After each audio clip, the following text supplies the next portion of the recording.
Hello बच्चों। बच्चों आज हम बोर्ड का एक बहुत ही इंपॉर्टेंट डेरिवेशन आपको दिख रहा होगा बोर्ड पे, म्यूचुअल इंडक्टेंस। लोगों को बड़ा मुश्किल लगता है, बहुत ही कठिन लगता है इसको करना। तो आज इसको एकदम आसान तरीके से आपको एक्सप्लेन करता हूं। और 2 दिन बाद आपका बोर्ड का एग्जाम है, तो देखिए आप इसको बड़े ध्यान से। म्यूचुअल इंडक्टेंस, ये डेरिवेशन। पहले इसका डेफिनेशन क्या लिखेंगे? तो लिखेंगे अ changing current in a coil induces EMF या current in a nearby coil। बहुत ही सिंपल डेफिनेशन में लिख रहा हूं। दिस phenomena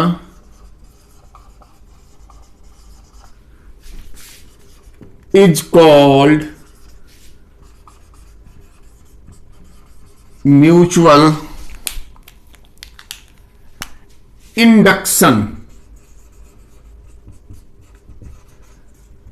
इंडक्टेंस जो होता है वो भी यही कुछ है, एम इसको लिखते हैं, ठीक है। तो ये इसका डेफिनेशन हो गया। असल है इसको डिराइव करना, जो कि एक स्मार्ट तरीके से किया जा सकता है। आप इसको गौर से देखिए। सबसे पहले हम क्या करेंगे कि एक क्वाइल और उसके अंदर दूसरा क्वाइल। तो एक क्वाइल मैंने कुछ ऐसे बनाया, बड़ा क्वाइल जिसकी लेंथ मैंने एल ले लिया, और इस क्वाइल के अंदर एक छोटा क्वाइल डाल दिया। फिगर बहुत बढ़िया नहीं है, फिर भी आपको समझ में आ गया होगा कि एक क्वाइल के अंदर दूसरा क्वाइल, ये दोनों इलेक्ट्रिकली अलग है एक दूसरे से, दोनों एक दूसरे में टच नहीं कर रहे हैं, ठीक है। अब दोनों की लेंथ हमने एल ही लिया है, लेंथ तो हमने एल ही लिया है। जो बड़ा क्वाइल है इसको क्वाइल नंबर 1 कहेंगे, तो इसका नंबर ऑफ टर्न्स N1 होगा और इसमें number of turns per unit length N2 होगा, ठीक है। अब स्टार्ट कैसे करना है? स्टार्ट क्या करना है? लिखेंगे first of all we apply current I1 in bigger coil and the flux linkage in the smaller coil। मैं समझाता हूं मैंने क्या लिखा है। कहता है सबसे पहले हम इस बड़े वाले कॉइल में करंट I1 अप्लाई करेंगे। छोटा कॉइल इसके अंदर है, उसका इससे कोई रिलेशन नहीं है, फिजिकल कोई रिलेशन नहीं है, इलेक्ट्रिकली ये डिस्कनेक्टेड है।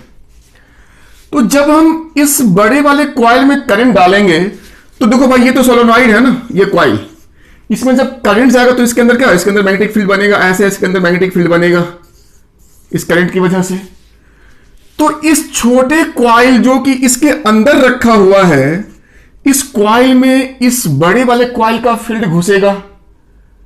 तो इसी को तो फ्लक्स लिंकेज बोलते हैं, यानी जो फ्लक्स इस छोटे क्वाइल के साथ लिंक हो रहा है उसको फ्लक्स लिंकेज बोलते हैं। और उसी को लिखते हैं एन फाई। फाई मतलब फ्लक्स होता है, और एन का मतलब यह हो गया कि इसके जितने टर्न्स हैं उन टर्न्स के साथ जो फ्लक्स अटैच हुआ है, जुड़ा है, this is your flux linkage. मतलब flux into number of turns. दोबारा बोलता हूं, बड़े क्वाइल में करंट दिया तो इसका मैग्नेटिक फील्ड अंदर पूरे में बना होगा, सोलेनॉइड है ये, तो वो फील्ड इस छोटे क्वाइल के अंदर भी तो घुसेगा। तो उससे हम कहेंगे कि इसके एरिया में, इसके अंदर जो मेरा फील्ड घुसा इस छोटे क्वाइल में, वो मेरा फ्लक्स लिंकेज हो गया। और दैट इज इक्वल्स टू, आपको पता है फ्लक्स लिंकेज का फॉर्मूला, वो होता है म्यूचुअल इंडक्टेंस इनटू करंट, ठीक है। लेकिन हमने इस बड़े क्वाइल को 1 कहा था और छोटे को हमने 2 कहा है, तो ये तो छोटे क्वाइल का फ्लक्स लिंकेज है, तो N2 φ2 mutual inductance in 2 due to 1, यानी छोटे क्वाइल में म्यूचुअल इंडक्टेंस इस बड़े क्वाइल यानी 1 की वजह से। बहुत गौर से देखना, यहीं पे मिस्टेक होता है। और करंट क्या लेंगे? करंट लेंगे 1, क्योंकि करंट तो मेरा I1 ही है। ये बड़ा इंपॉर्टेंट स्टेप था, पॉइंट 1, जहां जहां आपको ज्यादा दिक्कत होती है मैं उसी चीज पे ज्यादा फोकस कर रहा हूं। तो ये मैंने N2 phi2 कैसे लिखा, M21 क्यों लिखा और I1 क्यों लिखा, आई होप समझ में आ गया होगा। अब लिखेंगे एंड, हमें पता है जो n होता है नंबर ऑफ टर्न्स किसी भी कॉइल में, उसको हम number of turns per unit length into length लिख सकते हैं। ठीक है, क्यों? क्योंकि जो number of turns per unit length होता है, मैं यहां क्लियर कर देता हूं, वो number of turns per unit length होता है। तो this will give you n equals to small n into L. I hope आपको समझ में आ गया कि मैंने यहां क्यों लिखा। पर ये तो N2 है तो यहां मैं लगाया 2, तो N2 और L में हमने दोनों का सेम ही L लिया है तो मैंने केवल L लिखा, L1 L2 नहीं लिखा। तो N2 को हम लिख सकते हैं स्मॉल n 2 इंटू L। अब ये है मेरा फाई, तो फाई जो होता है फ्लक्स वो BA cos थीटा होता है, पर यहां चूंकि थीटा मेरा 90 डिग्री है तो cos 91 होता है, तो उसकी लिखने की जरूरत नहीं है। तो फ्लक्स मेरा हो गया BA, तो मैंने यहां पे लिखा इंटू BA। अब किसका फ्लक्स? तो दूसरे कॉइल यानी छोटे वाले कॉइल का फ्लक्स यानी phi2।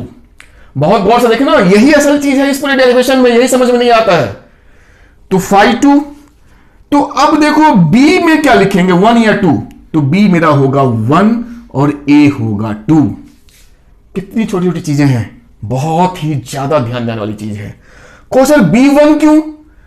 तो ये जो मैग्नेटिक फील्ड जो इसके अंदर घुस रहा है वो तो बड़े कॉइल का, इसका फील्ड है ना, बड़े कॉइल का फील्ड है, तो बड़े कॉइल का फील्ड है तो फील्ड B1 लेंगे। क्लियर? और इसके साथ जुड़ रहा है, इसके साथ फ्लक्स हो रहा है, तो एरिया हमने लिया छोटे वाले का A2। क्लियर हो गया? चलिए, यही असल चीज था समझाना। ये अगर आपने समझ लिया तो सोचिए आपका डेरिवेशन बिल्कुल आसान हो गया। अब इसको बस खाली आगे लिखना है, तो मैंने N2L एच लिखा। जो B होता है किसी भी सोलोनॉइड का, वो फॉर्मूला आपको याद होगा, म्यू नॉट NI होता है, पर चूंकि ये B1 है, कॉइल 1 का ये भी है, तो म्यू नॉट N1I1। बाकी A2 को हमने एज इट इज लिख दिया। यही जो 2 स्टेप्स हैं, यही जान है इस डेरिवेशन का। अगर आपको समझ में आ गया तो बहुत बढ़िया। अब खाली मैं इसको थोड़ा सा आगे पीछे लिख करके अरेंज कर लेता हूं। Mu naught N1 N2, mu naught N1 N2। अब क्या बचा? A2L I1। तो देखो N2 phi2 मेरा ये हुआ इक्वेशन 1, और N2 phi2 मेरा ये हो गया, दिस इज योर इक्वेशन 2। तो बस सीधी सी बात, फ्रॉम इक्वेशन 1 and 2 वो कर लेते हैं। मैं ये फिगर मिटा दूं, अच्छा रहने देता हूं, इधर लिख लेता हूं। लिखेंगे from equation 1 and 2 M21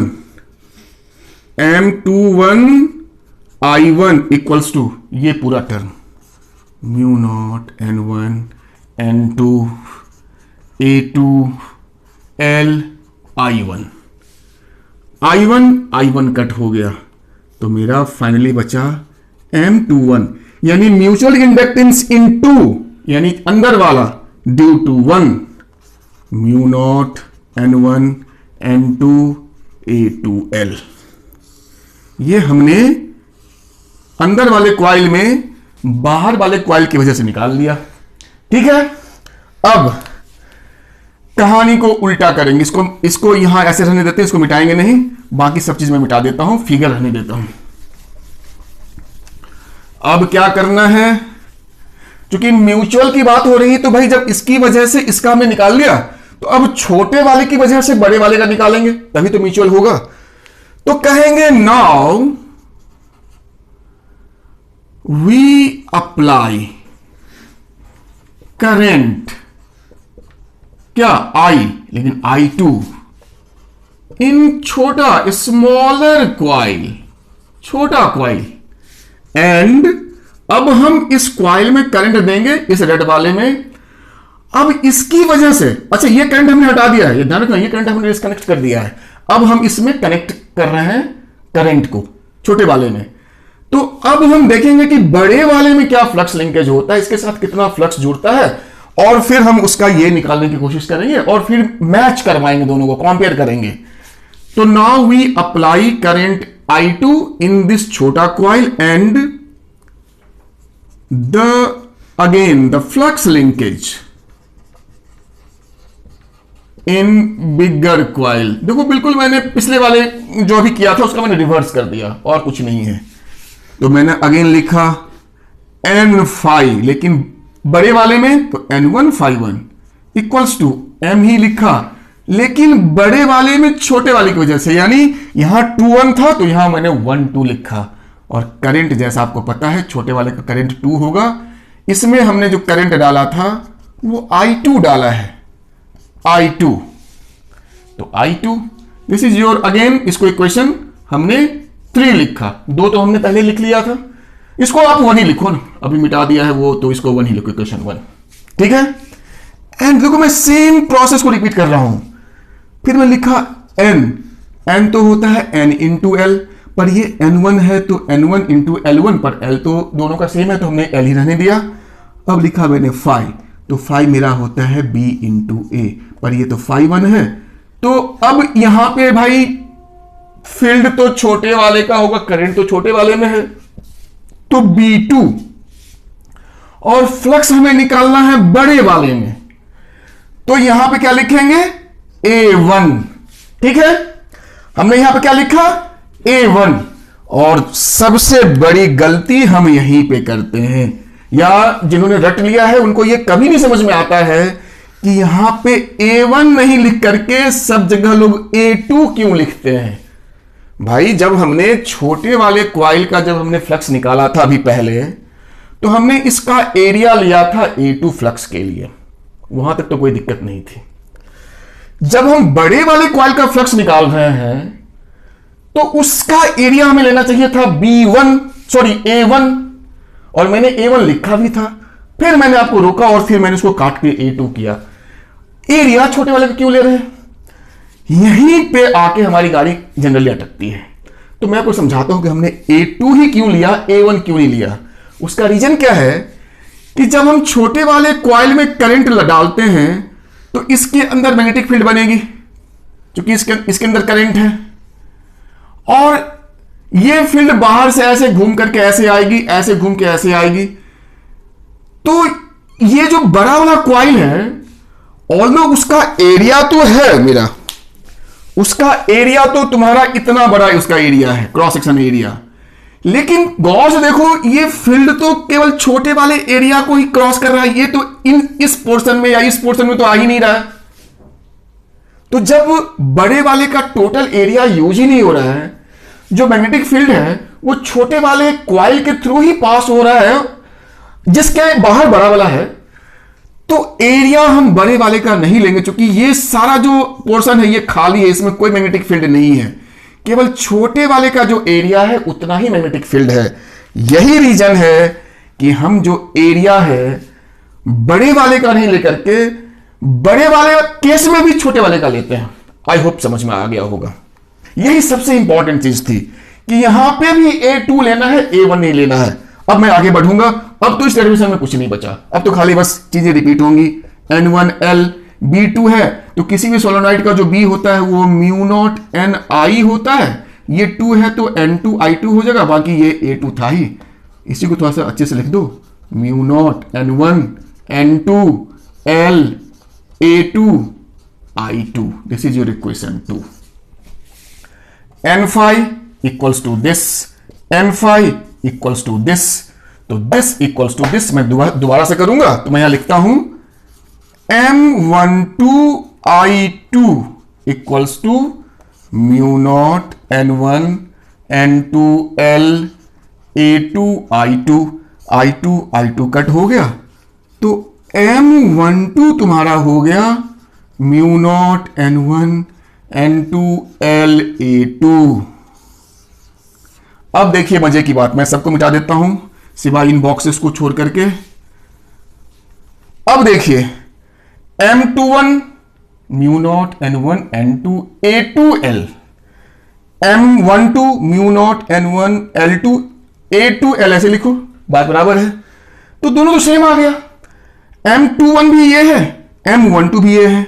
means mutual inductance in 1 due to 2 equals to mutual inductance in 2 due to 1। हमने ये प्रूव कर दिया। तो म्यूचुअल इंडक्टेंस है तो म्यूचुअल देखो दोनों का सेम एक जैसा आ गया।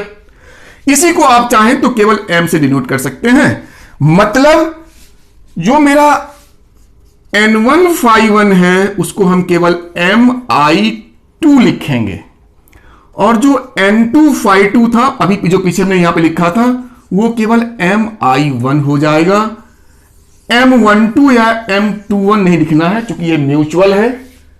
यही अपना म्यूचुअल इंडक्टेंस का डेरिवेशन आपको यहीं तक लिखना था, यहां तक, और आपका ये डेरिवेशन कंप्लीट हो गया।